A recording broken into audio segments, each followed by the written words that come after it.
We are here because we know the outcomes in our lives are within our control.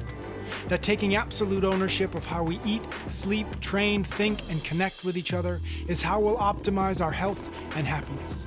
That chasing excellence is how we grab hold of what is possible. Our mission is to live on the run, always chasing, never stopping. Hello and welcome back to another episode of Chasing Excellence. How are you, Ben? I'm excellent. Thank you, Patrick. Good. We are going to do a HopperTalk today. HopperTalk is when you and I use this podcast as an excuse to talk about things that are random and not generally what we talk about here. And so usually what I do is I will go on to Reddit or something similar and find some very random questions that I think are interesting and spark a fun conversation. And then we just kind of see where we land, you and I. So we've got 5 questions as we often do. Ready for the first one? Let's do it. First one is, what are some cheat codes that you found in the game of life? I'm going to let you go first. Okay. So this is one I wish I had known earlier. Investing in low-cost index funds. That's awesome. That's awesome. It's a total life hack. Yeah. It just is like, I don't think there's anything that's more balanced between like the risk and the reward. And particularly if you get one that's a high yield dividends. Yep. So it's just like, when I was younger, I got interested in the stock market, and I've been investing in the stock market since I was about 12 years old. Oh, that's awesome. My dad gave me some money when I was 12, and he said, when you get married, you have to pay me this back, but anything you earn between now and then is yours. It was awesome. That's really cool. So I invested in Pepsi when I was young, and a whole bunch of different stuff. And then in my college years, I invested in, oh my God, what was the CMGI?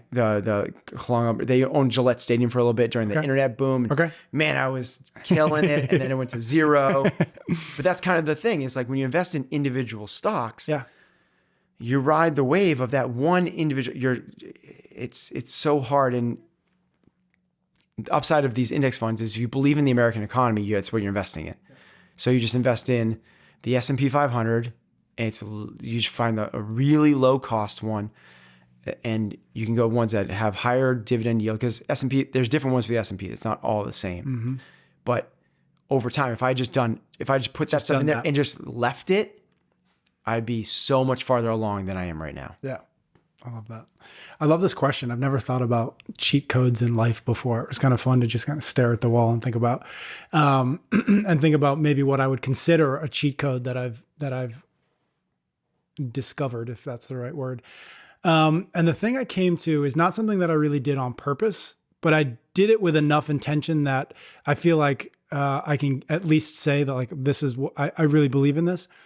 And it's making a choice at some point early on, like maybe high school, maybe early in college, making the choice between whether or not you want to be the kind of person who gets really good at one thing, or you want to be the kind of person who gets really good at 4 or 5 things. Not as good as you would if you were getting good at just the one thing.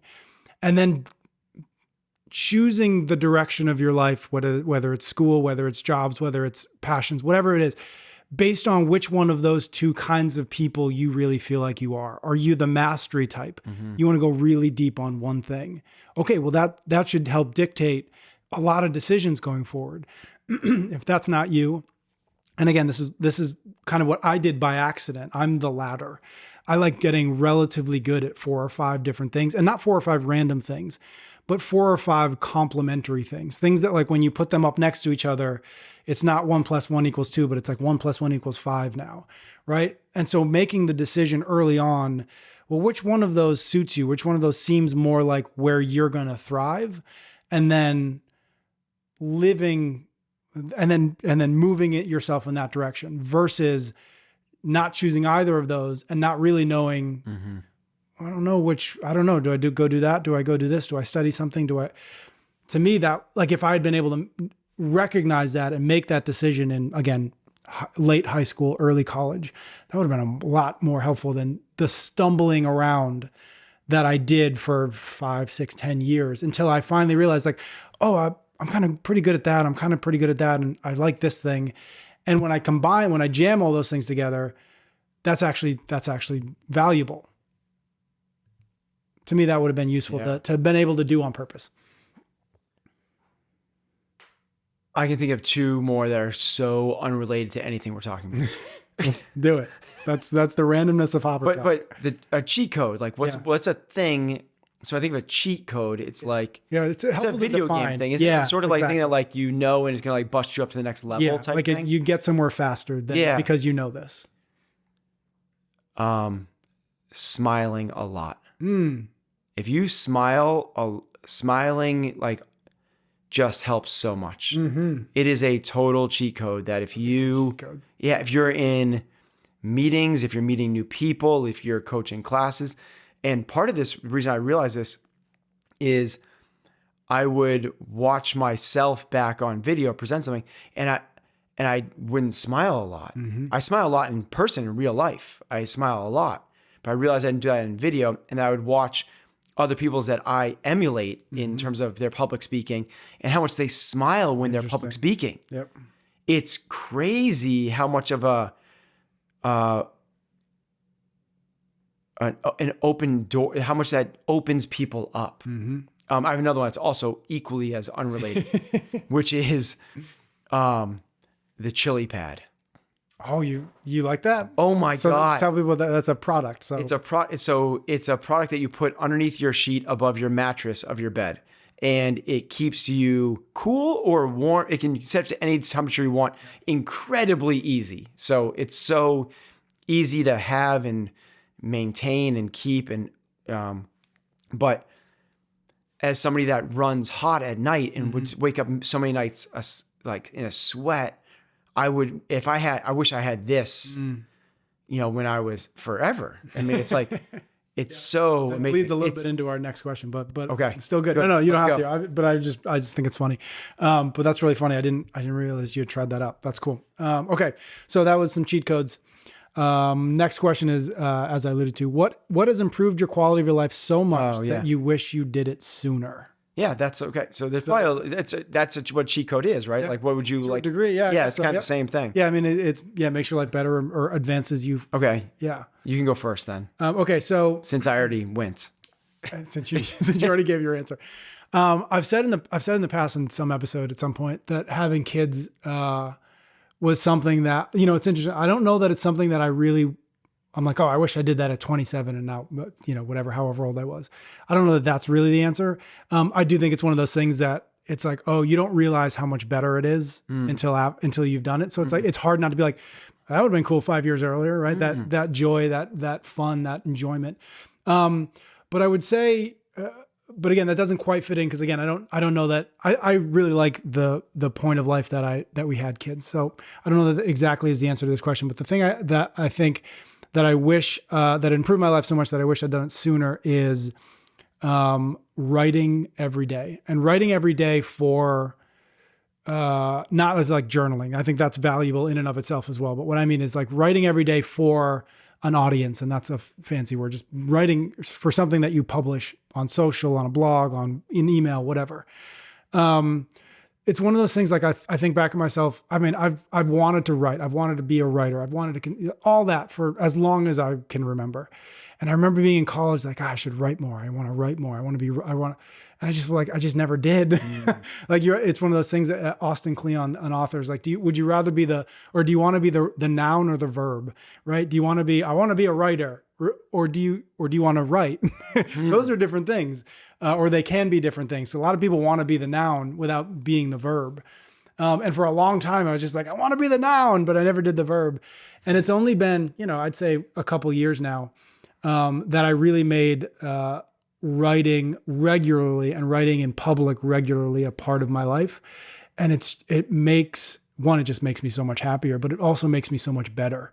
When you do that, when you set yourself up to do that, you make that kind of promise to yourself. What happens is you go through the world looking more, you end up being more aware of what's going on around you, because there's some part of you in the back of your head that's like, I got to write something tomorrow and I'm not sure what that's going to be yet. And so I'm going to pay a little bit more attention to what I'm reading or what I'm listening to. I'm going to pay a little bit more attention in this conversation. I'm going to notice that random thought that just popped in my head in the shower. And even if I don't know what to do with it yet, I'm going to write it down because maybe there's something there, right? And so it creates the opportunity, and I would almost say it creates the excuse to be like, I'm just going to start paying more attention to this. I'm going to give myself the opportunity to sit down and actually like, well, what does that mean? Why did I respond to that thing? Or why is that interesting to me? And then I'm going to try to make myself clarify it for myself. And I'm going to do it in a way that is clear enough for somebody else that they kind of understand what I'm thinking about. And so it just forces it forces somebody, myself, anybody else who tries to do this, it forces you to not just kind of skate by. Because at some point, you're going to have to kind of examine this a little bit. You're going to have to examine yourself. Why did I do that? Why was that interesting to me? Why did I respond to that? And then can I figure that out in a way that is at least mildly interesting for somebody else? And so just that process to me is so interesting and so invigorating. And on the days that I do it, there are better days than the days that I don't. So that's my answer. That's cool. There's so many parallels to that so you use writing as a way to view the world, and it becomes this like bi-directional lens, right? Yep. I do that the same thing with coaching and with entrepreneurship. That running a business is the same thing. I'm constantly looking at the world and going, is that of value? Can I put that into my own ecosystem and put it out in my own? Can I disseminate that message in a different way? But it's a lot of parallels. So that's really cool. It's cool to hear. You actually, that explanation of writing, actually, I never really understood why people liked to write, honestly, because it's not one of me. Yeah. But that makes a lot of sense to me now. So I like that. Cool. Okay. So mine are, give me the question again. What was it? What has improved your quality of life so much that you wish you did it sooner? Cool. Boundaries. I'll give you a few. And you can tell me what you want to talk about. Okay. Boundaries. Buffers. Breathing. They're all and reading. Oh, come on. Books. Books. Yeah. Buffers, boundaries, breathing, and I'm going to say reading. Books because I liked all the B's. I'd love to know the difference between the boundaries and the buffers and what you mean by those, if they're related at all. Yeah, they are. So it has to do with like scheduling. Yep. And boundaries is when I'm doing this, I'm doing this for this time and there's nothing else. And when I come up against that boundary, I'm stopping and going to the next thing. Yep. Case in point, when at 5:30, I am done work and I leave work at 5:30, doesn't matter what's going on. That is my boundary. That is the upper echelon of what I'm going to do because I've established that I want to have this balanced life of work and family. When I go home, I am now at home and there is a boundary. I don't answer text messages. I don't do Slack. I don't do email. I don't even open my computer. I am now doing that thing. When in my morning routine, I don't check the other stuff because I want my morning routine to be my morning routine.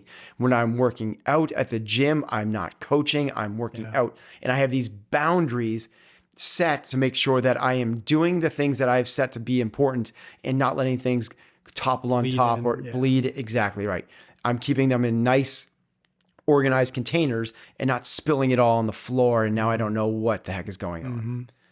Buffers is a matter of, I used to, and I think you've seen me do this, like run from meeting to meeting. Because I would have a meeting end at 2 and the next meeting started at 2. That's right. And that creates chaos. That's such not a recipe for a calm work environment.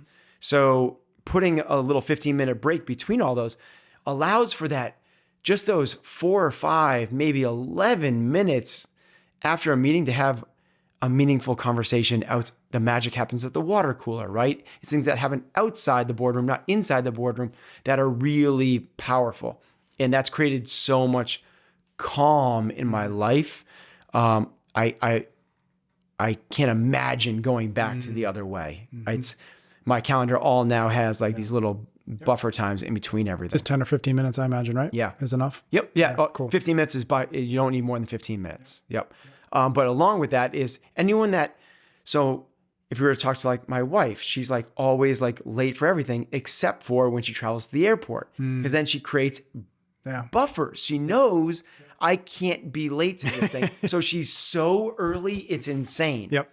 Well, imagine if we did that for all the things in our lives. We'd have to say no to more things, but it's a good thing. And we'd only put the important things in, and all the other stuff kind of falls away. Love that. Cool. Okay. Next question. What is criminally overpriced to you? And I think you go first. First on this one. Okay. I'll do the same thing. I'll list a few of them out, and then you can. Okay. But maybe there's not a lot to talk about because it's just kind of obvious. Wine, water. Yep. Oh, there's one to talk about. Starbucks. So we have 3 beverages, and this is probably the one we can talk about. Yeah. Photography, because you're a photographer. I'd love to talk to you about this. Sure, we can definitely talk about that. So before you, like the photography one. Yeah. If I hire a photographer, I have to hire the photographer to come for like the wedding. Yeah. I hire the photographer to come and take the pictures. And then at the end of that, they've taken the pictures. I have to buy the pictures from them.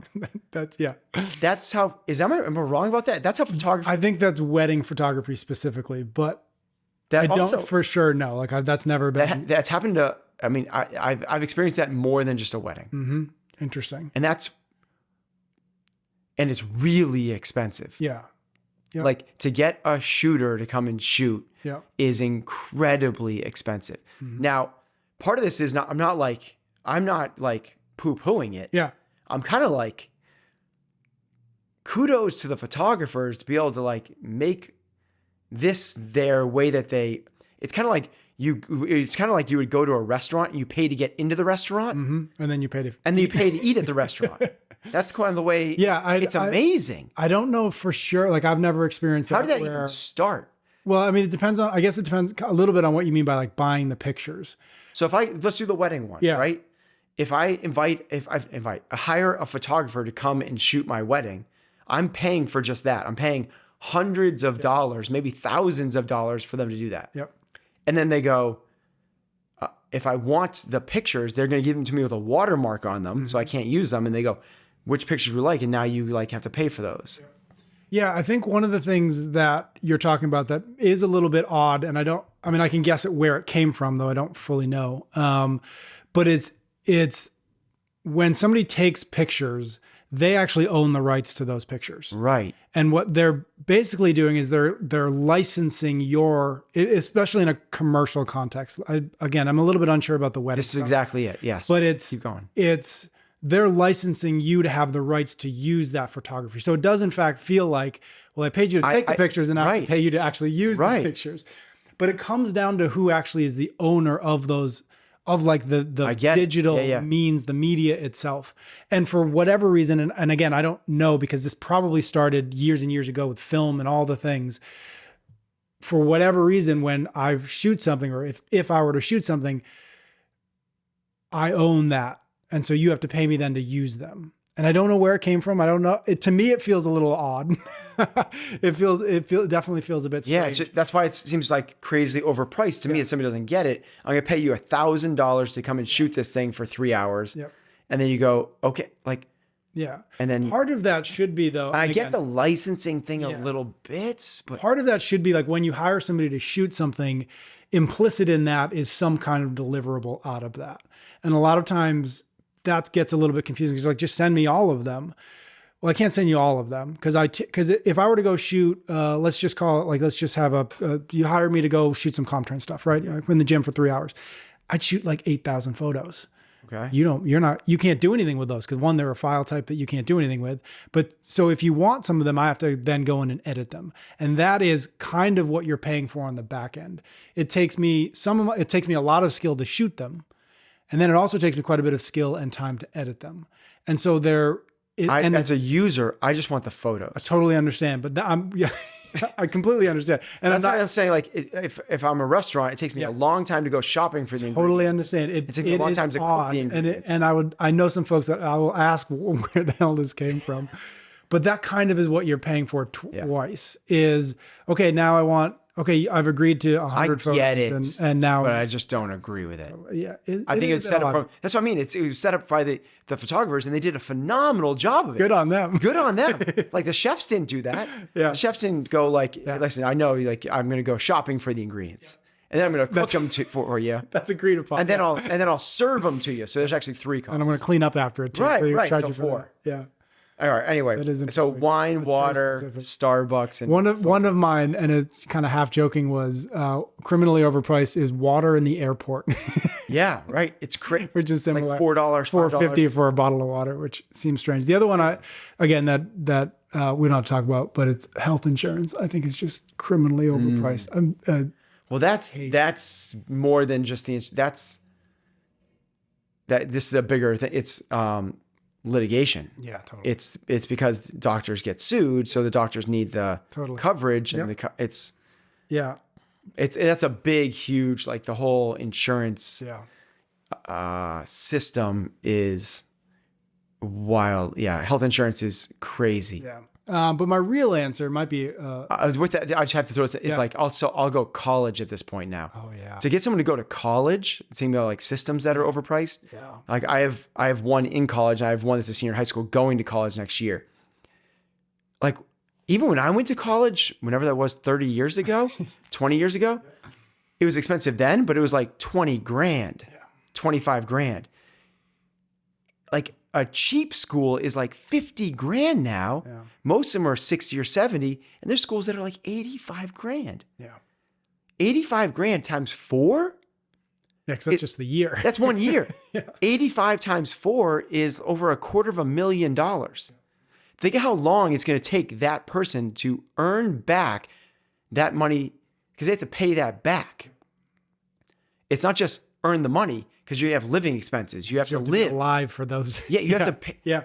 It's crazy to think how long it takes to pay that back. And then if you're a professional, like a lawyer or an accountant or a doctor, you have to go for even more school. Mm-hmm. It's like, holy crap. Yeah, that's a whole other. Yep, I agree. Okay, but I'll cut you off. No, all good. So my actual answer, or the answer I kind of came to, which is a bit of an interesting one when looked at through this lens, is I think one thing that's criminally overpriced is social media, in the sense of it's free, but it's not. Ah, there we go. Because we pay for it in things that are equally valuable to our money. We pay for it in time. Oh my gosh. Right? I've been listening to Chasing Excellence. So we pay for it with our time. We pay for it with our attention. We pay for it with our energy.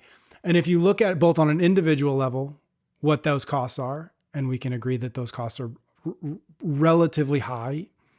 And if we look at it on a cultural level, we are living in a moment where we see the cost of this across communities, across states, across the country, across the world. Social media is incredibly expensive. It just doesn't directly take our money, so we don't think about it as something that is expensive.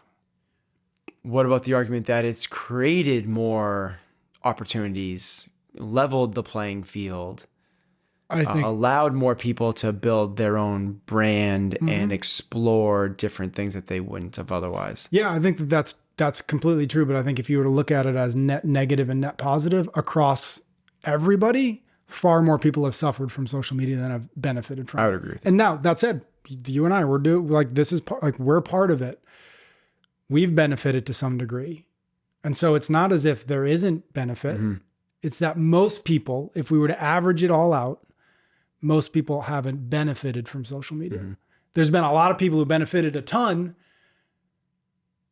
and a lot of people have suffered a ton. And when you average all of that out, probably most of us have suffered for it. Cool. Overpriced without dollars being associated. Right. Ready? Next question. Let's do it. What seems harmless but is actually dangerous? Social media. Yeah, so this is kind of like the same. This could be this. If you turn it your way, it could be the same type of thing. Yeah, it's funny. When I pick these, I can't tell you how randomly I choose these questions. I'm just like, oh, that's interesting. Throw it in there. Yeah. And every time I sit down to think about answers, I'm like, oh, that's kind of related to that one. Even though, well, our first two were super related. These next, even though they're not at all on my mind, that they're related when I start. Okay, what seems harmless but is actually dangerous? This one. People won't like this one, but I think that I'm probably gonna love it then. Yeah, you probably will. What seems harmless but is actually dangerous is, I don't exactly know how to phrase it, but it's making choices that allow us to temporarily escape reality instead of facing it, and which is another way of saying alcohol. It's another way of saying video games. It's another way of saying online shop, like all of these things that, oh God, I'm feeling social media. I'm feeling uncomfortable. What can I possibly mask that discomfort with? Cool. Alcohol makes me feel a little bit better. Smoking makes me feel better. Weed does. Porn does. Social media does. Whatever it is. In the moment, it's like, it's just a drink. It's just 2 drinks. Whatever. It's just, we get high. But in the aggregate, what happens every time you feel uncomfortable and you choose one of those things and you choose to play 2 hours of video games instead of have a hard conversation, or like whatever it is you're replacing the difficult thing with? In this moment, this makes me feel better and I kind of need to relax and emotional eating. Yeah, exactly. Like whatever it is. And like we all have it. So it's not as if I'm up here pointing fingers at people. Like I do it just as much as anybody, but that to me is the thing that in the moment, it's like, it's harmless. Not a big deal. It's just a glass of wine. It's just a couple glasses of wine. It's just a couple hours of video games. It's just whatever. I'm just scrolling on Instagram, whatever. It doesn't matter. It's just one more episode of Netflix. But in the aggregate, when you put all those things together, all those moments, all those decisions, all those opportunities to go hide from the reality because it's a little bit uncomfortable and it's easier, then I'm just going to sit in this for a few more minutes, or I'm just going to sit in this, so I'm going to deal with this. We get in the habit of choosing the hiding, the not facing reality. And I just think that that's dangerous. Love that. Yeah. Okay. Give me the question again. What seem dangerous? What seems harmless, but is actually dangerous. All ibuprofen. Such a specific answer. Love that. Index funds. Yeah. But like people take it, like they just pop it, like, I got a sore thumb. Interesting. Yeah. Pop a couple Advil, pop a couple Tylenol. But first off, it's numbing the pain, not fixing it. And from trauma to healing, the healing time is actually longer if you take an ibuprofen or an NSAID or something, Tylenol, Advil, one of those things. And secondarily, it's bad on your gut lining. It's harmful. It's a harmful thing. So I think these are things that people just kind of like take for whenever, and athletes do it. They're like, I'm so sore, man, I'm dying. Just like pop 4 Advil and I'm good to go. It's like in a competitive setting, I would recommend that because it's not about the long-term health. It's about getting through the event and performing as well as you can. And you're going to take the short-term pain relief for the long-term negative effects, potentially, your choice. But to do it like here or there, it's kind of like what you're saying, is people just kind of do this as like a habitual habit that they don't even think about. So that would be one. And then that's like a real kind of like, I like that. But then the more elusive ones to me would be kind of along it would be watching the news. It's just, you're so getting pulled away from your circle of influence to the circle of concern. And you're so surrounding yourself with more things, the reticular activation system of what you look for, you see more of. So you see all this negative stuff, you're going to see more negative stuff. And just watch the news and see how many things are popping up that are, lack of a better term, like they're just scare tactics. It's just it's the news was originally intended for what we think it is, which is informational purposes. When the networks came out, the government mandated that they have a news program. During the Cuban Missile Crisis, the news became the highest rated thing, outsourcing the things that they had to do just to be a viable as like a goodwill to society thing. So they turned it into entertainment. And that's where it switched. News is entertainment, but yet it's the same thing as social media. It's the same thing to me, where it's this negative drip, drip, drip, net negative, then net positive. People go, no, you have to know about what's going on in Ukraine. I'm not saying, totally agree. Understand what's going on in Ukraine and do something about it. What I'm saying is the constant drip of the negativity of things outside. That's what we have to be aware of, because it is detrimental. And another one to me would be kind of a Ben Bergeron thing, would be gossip and or complaining. Like they just gossip in the meantime. Just seems like this little thing, like we're just shooting the crap about Billy, Bob, or Susie, and we don't realize how harmful that is, especially if you do it in the long run. Same thing with complaining. It's so easy, and we love to complain because, by the way, both of those things are so driven by the ego. Your ego, the fastest way to elevate your ego is by bringing someone else down. Either complaining about somebody else or saying something bad about somebody else boosts you and your ego. It just feeds this thing inside of you that you need to feel important. Yeah, I obviously thought about complaining here. I just assumed that you were going to give the answer. So good job. There we go. Yeah. All right, last question we've got, and this one I don't know if I have an answer to this, but I'm curious yours, and I'll stumble towards one. Looking back at COVID, which is of course assuming that it is behind us, which hopefully it is. Looking back at COVID, what are some of the most valuable lessons you've learned? I would say two. So COVID was, in the midst of it, I didn't think it was like, I don't know. It was strange. Like that's such an obvious statement, but running a business and so the biggest lessons I learned were through leadership. Yeah. And the importance of something that I talked about being important, but probably didn't do as well as I could have. And it's communication. Like such a big part of leadership is constantly communicating. And what we had to do during COVID, because we didn't have the opportunity to be in front of people, meaning like at the gym every day, is we had to hold town halls and meetings and messaging and constantly.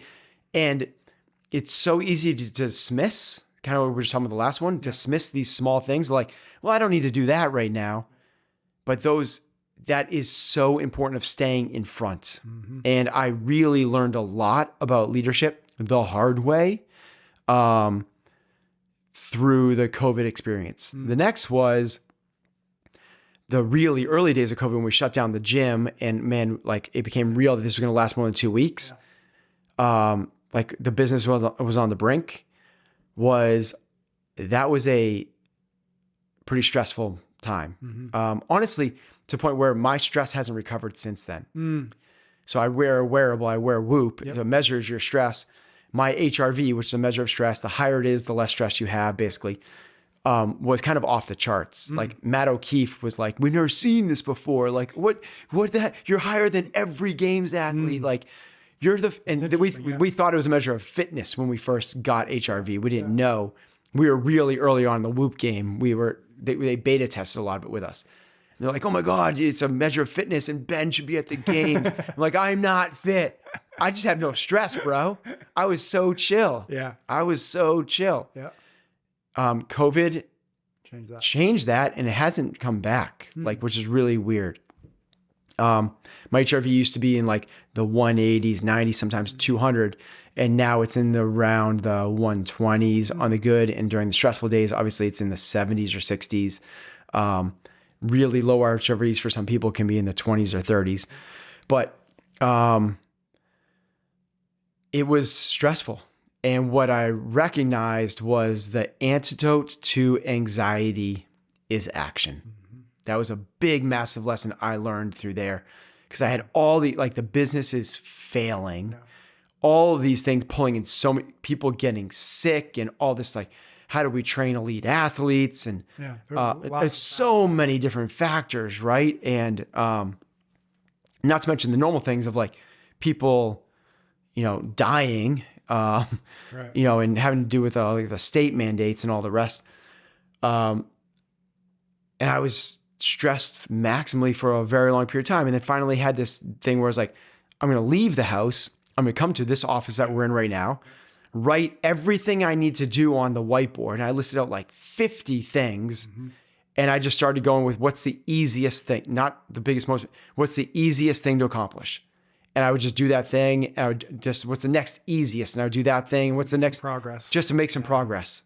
And that action started snowballing, speeding up, and started feeling good. The dopamine response, like I'm getting stuff done, and like, holy cow. And that really helped. That was really, it turned it into an exciting time. Still stressful, but in the way that like you are when you're starting a business, exciting. And it changed it from stress to excitement. Yep. Because you started pushing instead of being pushed, right?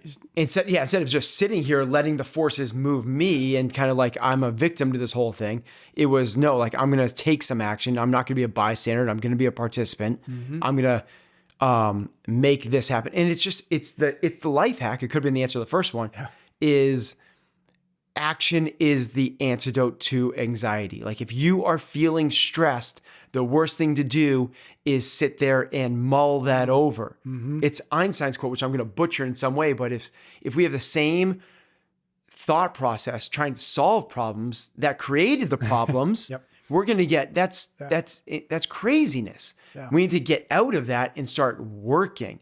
We start making it happen. Put the boots on the ground and actually do some work. And in some degree, I imagine it almost didn't matter. It doesn't matter what direction it is. you Nope. You have to stop thinking. You have to stop thinking. It doesn't matter what it is, big, small, impactful, not impactful. Because you have to build, measure, learn. You have to start, you have to build, you have to do something, cross them off your to-do list to learn something to move forward in the next thing. All right, what's yours? You've had time to think about it. Yeah, I've had some. So I think that the biggest lesson for me, like, and you know this, but we had a baby in April of 2020, like right at the start, which is I wouldn't recommend. But one of the things that kind of, because we had to, that we kind of constantly like, okay, yep, we can do it, is just everybody's ability to just adapt and move forward. I think is so much greater than we ever give ourselves credit for. And it's greater than we ever kind of force upon ourselves, because we all like, homeostasis. We all like, okay, I got my thing. I know how to do this. We do it this way. And I think one of the biggest lessons for the last couple of years is that we're all so much more capable of doing things differently than we're willing to admit or willing to acknowledge or willing to embrace. But like lots of COVID sucked, lots and lots and lots of it. But man, there were some things that we're going to look back and say, oh yeah, no, that was a good thing that came out of it. And they are things that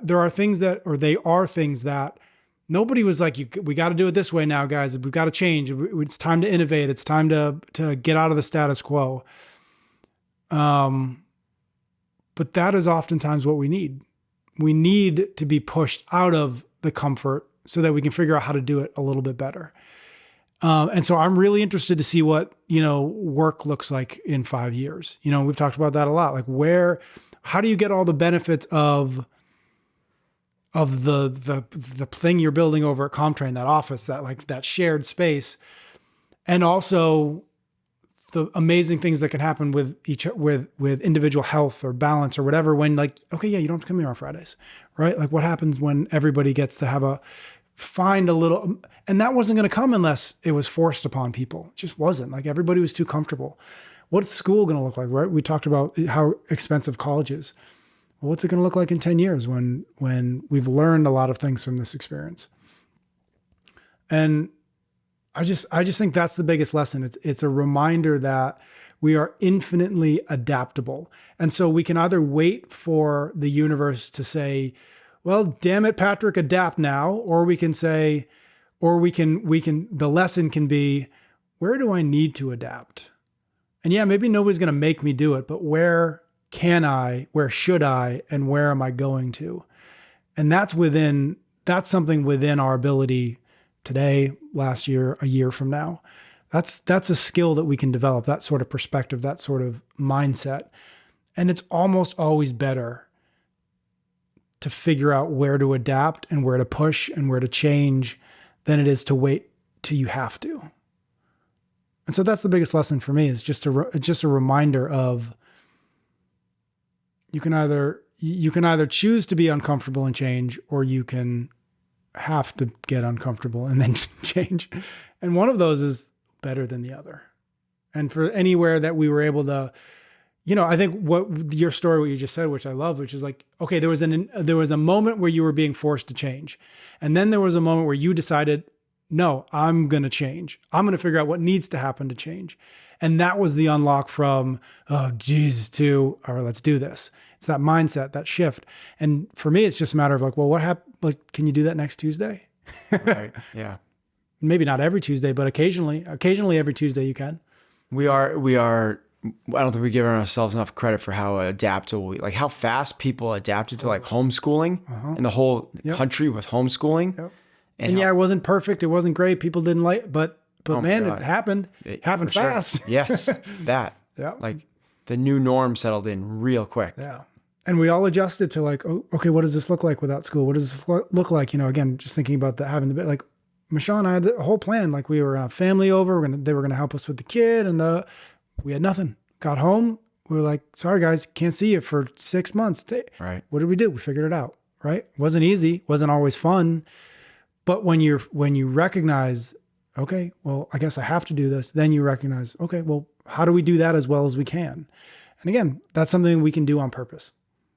Very cool. Yeah. I'm a man. That was Hopper Talk. Thank you everybody out there for listening. Hopefully that was good. Thank you for your ratings and your reviews. Ben and I will be back next week for another episode of Chasing Excellence. You can get every episode of Chasing Excellence wherever you listen to your podcasts or on YouTube. Until next time, thank you for listening.